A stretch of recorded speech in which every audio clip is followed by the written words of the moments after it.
Hello everyone. सबसे पहले आप सभी को 10th क्लास अच्छे अंकों से प्राप्त करने के लिए हार्दिक बधाई। कुछ बच्चे अपने परसेंटेज को लेकर थोड़ा बहुत निराश भी होंगे कि हमारे पेपर तो अच्छे हुए थे, फिर 2% कम क्यों बन गई या ज़्यादा क्यों बन गई। ज़्यादा वाले तो निराश नहीं होंगे, पर कोई 2% कम बनने से निराश है, कोई 4% कम बनने से निराश है और कोई किसी दूसरे की ज़्यादा बनने से निराश है और भ्रमित है कि अब आगे क्या करें। जब हम 10th पास कर लेते हैं तो एक चौराहे पर खड़े होते हैं। चौराया कह दो, 5 राह कह दो, तिराया कह दो, अपनी अपनी भाषा में बहुत देखने वाले को अपने अपने आप बहुत सारे रास्ते दिखाई देते हैं। सलाह देने वाले कहते हैं साइंस ले लो भैया, कोई कहता है रहने दे बेटा आर्ट ले ले, कोई कहता है बेटा कॉमर्स पढ़ ले, कोई कहता है कोई बात नहीं कुछ मत पढ़, अपना घर का काम करो, व्यवसाय करो। और एक रास्ता और होता है, वो होता है पॉलिटेक्निक या ITI। बहुत सारे बच्चे इस रास्ते पर भी जाना चाहते हैं। रास्ता कोई भी बुरा नहीं होता, बस हमारे कदमों की ताल सही होनी चाहिए। सब अच्छे हैं, बहुत अच्छे। व्यवसाय वाले भी बहुत आगे पहुंच चुके हैं, आर्ट वाले भी वो RAS IAS पद तक पहुंच जाती हैं, कॉमर्स वाले भी अपना व्यापार चला सकते हैं, CA जैसी पोस्ट तक पहुंच जाते हैं। इन सब के साथ निर्भर करता है वातावरण। आपसे पूछते हैं आपके परिवार वाली, घर वाली, बेटा क्या बनना चाहता है। आपके भी कोई ना कोई सपने होंगे, उन सपनों के आधार पर अपना मार्ग आप चयन करते हैं। अच्छी बात है अगर आपने पहले से ही लक्ष्य निर्धारित कर रखा है। जिन बच्चों के परिवार में ऑलरेडी कोई बच्चा साइंस ले चुका है वो तो साइंस ही लेते आए हैं, साइंस लेते हैं। ये नहीं कह रहा कि वो साइंस लें, मैं ये कह रहा हूँ कि वो प्राय साइंस लेते हैं।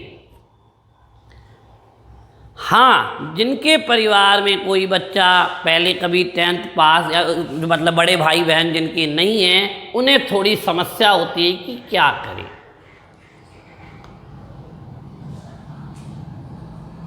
डॉक्टर किससे बनेंगे, इंजीनियर किससे बनेंगे, टीचर किससे बनेंगे, ये बात की बात है। सबसे पहली बात है कि हम इंसान किससे बनेंगे। मूल जो है पढ़ाई का चरित्र है, पढ़ाई का जो काम है, मेरी नज़रों में 2 हैं।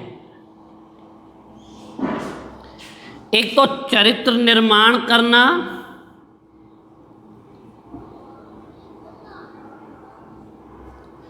हमारी गलत आदतों को दूर करके सही रास्ते पे ले जाना। एक व्यक्ति जो पढ़ाई नहीं कर रहा है उसके चाल चरित्र और चेहरे में और एक पढ़े लिखे के चाल चरित्र चेहरे में थोड़ा सा नहीं बहुत सारा डिफरेंस होगा, जो आप स्वयं कहीं भी देख सकते हैं। पढ़ाई में बिजी रहने का उद्देश्य यही होता है कि हमारा बाहर की बातों में ध्यान कम से कम रहे और हम अतिरिक्त गतिविधियों, बेकार की गतिविधियों को छोड़कर अपने किसी लक्ष्य पर काम करते रहें। पढ़ाई का एक काम है चरित्र निर्माण, अच्छी आदतों का निर्माण।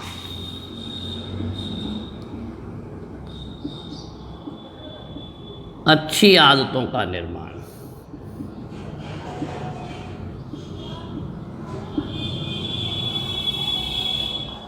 सबसे मेन बात तो है। और दूसरा है मस्तिष्क का विकास।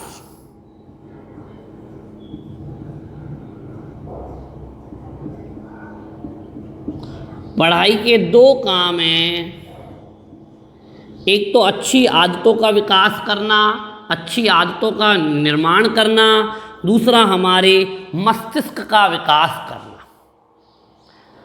अगर ये दो काम हमारी टीन एज में हो जाते हैं, टीन एज क्या होती है जानते हैं आप? किशोर अवस्था। You are now at in teen age, अब आप इस समय टीन एज में हैं। 13 से लेकर 19 तक की जो एज होती है वो टीन एज होती है। अर्थात दूसरे शब्दों में मैं कहूँ कि आप 9-10 से लेकर कॉलेज लाइफ तक टीन एज है। मैं दोबारा बताना चाहता हूँ, पढ़ाई हमारे अच्छी आदतों का निर्माण करती है, मस्तिष्क का विकास करती है, और यह मूल दौर जो है वो टीन एज में होता है। इसीलिए हमारी पढ़ाई इस प्रकार की होनी चाहिए कि हम अधिक से अधिक बिजी रहें। बिजी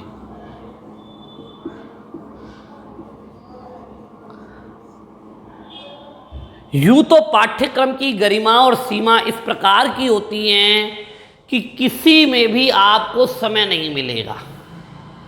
आर्ट अगर अच्छे से पढ़ोगे तो आर्ट में भी समय नहीं मिलेगा, कॉमर्स में लोगे तो कॉमर्स में भी पढ़ने का बहुत बड़ा समुद्र है। लेकिन तुलनात्मक रूप में क्षेत्र के हिसाब से बता रहा हूँ, हमारे सर्किल में साइंस के बच्चों पर पढ़ाई का वजन ज़्यादा होता है, और हमें अपने आप को क्या रखना है? बिजी। किस चीज़ में बिजी रखना है? पढ़ाई में बिजी रखना है। तो औरों से बेहतर रास्ता कौन सा चला जाता है? साइंस का, जिससे हम अपने जीवन में अच्छी बातों आदतों का अगर हम बिजी रहेंगे, हम सुबह टाइम से उठेंगे, टाइम, अब हमें पता है जैसे पिछले 4 महीने से आप लोग स्कूल नहीं जा रहे हैं, तो अब आपकी दिनचर्या कितनी लूज हो चुकी है। ना समय पर खाना, ना समय पर उठना, ना समय पर नहाना। तो दिनचर्या को सही बनाए रखने के लिए ही पढ़ाई और स्कूल की जरूरत थी। ये आ जाती है कि हम कौन से रास्ते पर चलें। रास्ते अपने आप में सभी अच्छे हैं। मेरी दृष्टिकोण से मैंने साइंस बताया, क्योंकि मैं साइंस का एक अध्यापक हूँ। अब बात आती है साइंस की। साइंस में 4 विषय होती है, विषय तो और भी होते हैं, मैं अपने क्षेत्र की बात बता रहा हूँ। हिंदी और इंग्लिश तो कंपलसरी होते हैं, इन्हें तो विषय नहीं माना जाता।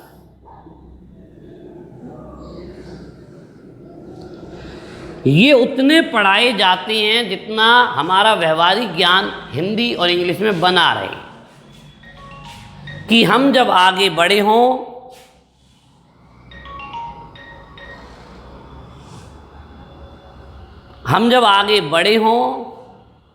तो हमें जितनी सामान्य भाषा की ज़रूरत है उतनी आनी चाहिए। हिंदी इंग्लिश के अलावा आप अन्य भाषाओं का ज्ञान भी सीख सकते हैं, जैसे उर्दू,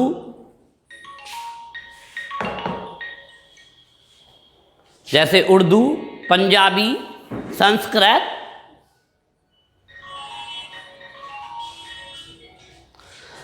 ठीक है। अब साइंस के जो विषय हैं,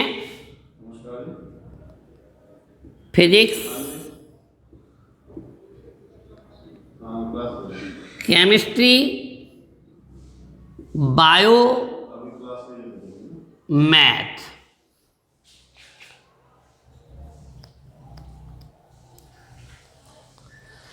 फिजिक्स और केमिस्ट्री आपको कंपलसरी रूप से पढ़ने ही पड़ेंगे। बायो या मैथ में से आप एक पढ़ सकते हैं। सरकारी नियमानुसार, गवर्नमेंट के नॉर्म्स के अनुसार आप दोनों भी पढ़ सकते हैं, परंतु हमारे विद्यालयों में व्यवस्था इस प्रकार की होती है कि हम दोनों में से एक पढ़ सकते हैं। सभी विद्यालयों में, अपने में पर्टिकुलर सर्वोदय विद्यापीठ की नहीं कह रहा हूँ, सभी विद्यालयों में व्यवस्था, यानी जिस समय बायो की क्लास चल रही होती है उसी समय मैथ की क्लास चल रही होती है, तो हम दोनों में से एक पढ़ सकते हैं। जबकि राजकीय नियमानुसार इन दोनों को एक साथ पढ़ा जा सकता है, परंतु सरकारी और गैर सरकारी विद्यालयों में इस प्रकार की कोई व्यवस्था है नहीं। अब फिजिक्स का मतलब होता है भौतिक विज्ञान, केमिस्ट्री का मतलब होता है रसायन विज्ञान, और बायो का मतलब होता है जैव विज्ञान, जीव विज्ञान।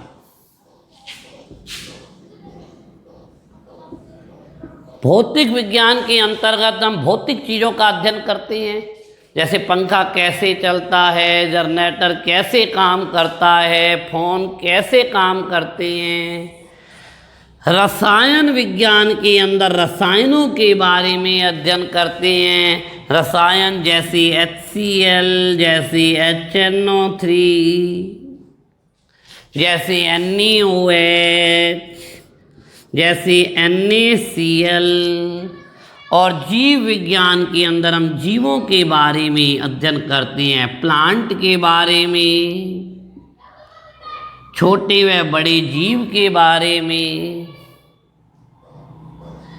मैथ तो आप जानते ही हैं। उपरोक्त पूरी पढ़ाई का मुख्य उद्देश्य मस्तिष्क का विकास, आदतों में सुधार, चरित्र का निर्माण, इस धारणा से पढ़ेंगे। इस धारणा से नहीं पढ़ेंगे कि हमें डॉक्टर बनना। डॉक्टर तो अपने आप बन जाओगे अगर ये सारी चीज़ें हो जाएंगी। दिमाग बढ़ गया, चरित्र का निर्माण हो गया, अच्छी आदतें आ गई, तो डॉक्टर बनने में कहाँ देर है, इंसान बनने में कहाँ देर है। ये तीन चीज़ें अगर आपने प्राप्त कर ली तो सब कुछ प्राप्त कर लिया, एक अच्छा भविष्य प्राप्त कर लिया। मैं आपको रसायन विज्ञान पढ़ाऊंगा। रसायन, जैसा कि नाम से पता लग रहा है, रस आएगा। विज्ञान की वह शाखा जिसको पढ़ते समय रस आता है। प्राय रस हिंदी में आया करता है, लेकिन हम आपको विज्ञान में जो रस देंगे वो कौन सी भाग में देंगे? रसायन विज्ञान में। तो इस रसायन विज्ञान को सीढ़ी दर सीढ़ी, एक एक शब्द को हम लेकर कल आगे बढ़ेंगे।